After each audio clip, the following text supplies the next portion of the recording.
How to get unlimited Google Drive storage. This is what we are going to talk about today in this video. Make sure to subscribe to the channel. This really helps a lot. So without any further ado, let's move into the video.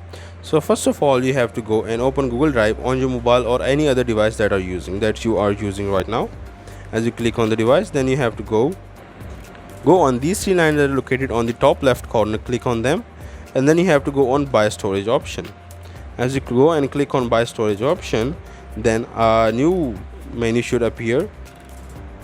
Now over here you will be able to see the average prices for all the things that is available here. So there are 100 GB, 200 GB and 2 TB available space that you can buy. So you can buy all of these spaces.